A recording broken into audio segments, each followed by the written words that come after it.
Garrett and Jadlow for Bellastini. He has 6.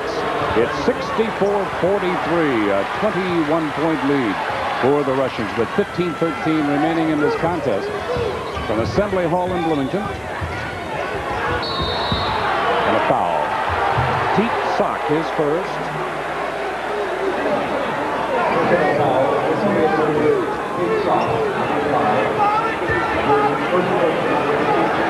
And Knight is still after Jim Burr.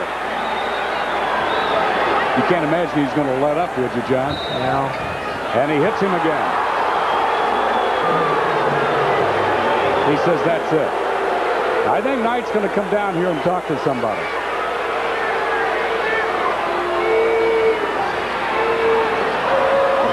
Could very well be Bill Wall. You got a rule violation. And it is Bill Wall of the ABA USA. Bill from Colorado Springs, Colorado, and he's the man who is in charge of the international flavor of basketball. He was here for the Pan Am Games.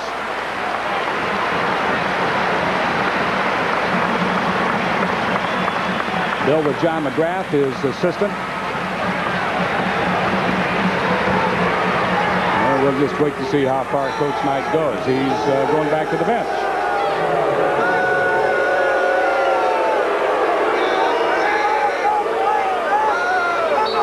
Let's see what Burr does now. And Indiana calls timeout.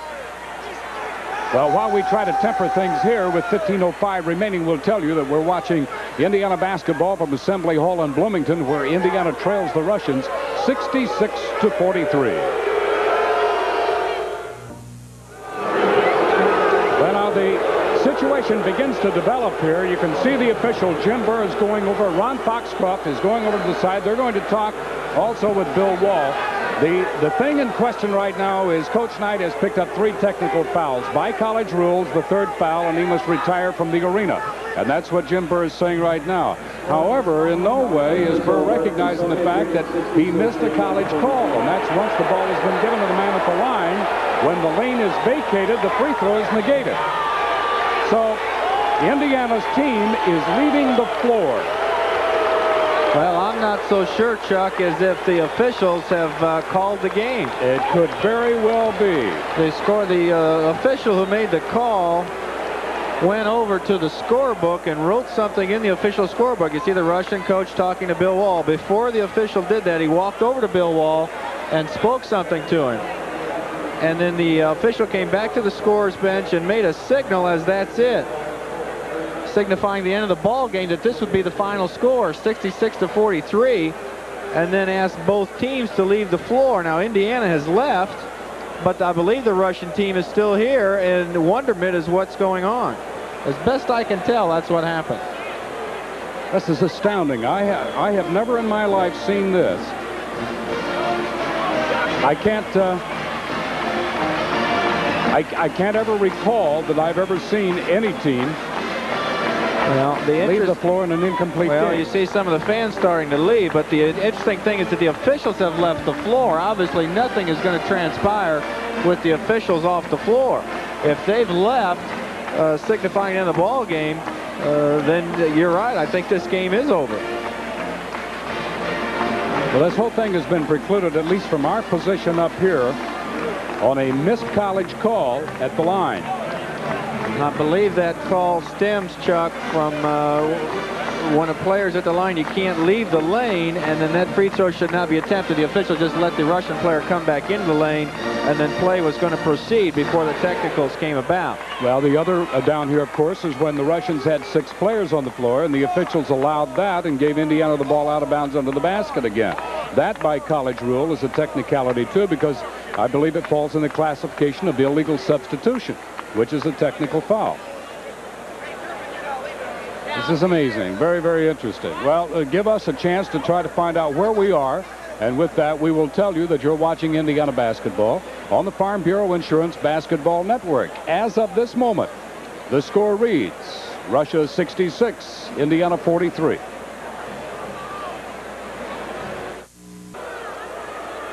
There it is, 66-43, and until we hear otherwise, that apparently is the final score of this game with 15 minutes, 5 seconds remaining. Now, we'll call your attention that the official timer and the official scores still remain at the bench. The Russian team is still on the line, still out on the floor. They're shooting from the free throw line. Indiana has retired to the dressing room, and the officials have retired to the dressing room. Jim Burr, Ron Foxcroft, and Lynn Shortnacey. There you see the Russian team, and I don't think they're going to miss their chance to get as much time as they can at Assembly Hall. As I mentioned on the pregame, Chuck, with the exchange of the hats, this Russian team has heard of Indiana. They know they're the National Collegiate defending champions, and they want to enjoy this game, and that's why they're still here on the floor. As you get a look at Bill Wall, now he's the fellow who's in charge of amateur basketball here in America, has some dealings with the foreign teams as they come. And it looks like the Russian team is going to go, what are they going to do? Let's watch. Yeah, they're going out and waving to the American people. And I think the fans that are here are misinterpreting this.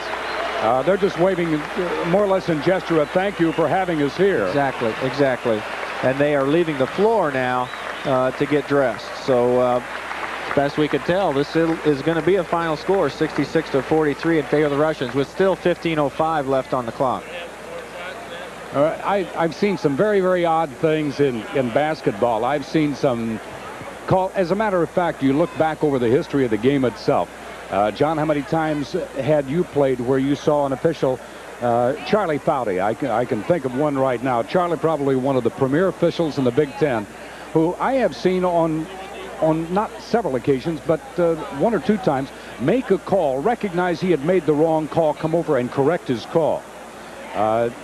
I'm not criticizing this official. I'm just saying that this whole thing, all the problem could have been prevented or precluded by the fact had the official recognized, gee, hey, this is college rules, and maybe I've made a mistake. Well, the thing that Indiana was trying to get out of the ball game today was to see how far they'd come along in the first 6 weeks of practice, and I think that's the whole purpose of the game, and hopefully Coach has been able to do that in the 20 minutes for the first half, 5 minutes here in the second half, and then, as I mentioned, study that tape tomorrow and see where the team stands. So I think as far as the Indiana basketball program is concerned, that's what they're trying to accomplish in today's ball game. The season opens next Saturday here at Assembly Hall. We're trying to have someone right now line up Bill Wall with us, the ABA USA Executive Director. He is still down on the floor. We have an opportunity. We're going to take a break and get down to our floor level camera and talk with Bill and anyone else who might be pertinent to that information.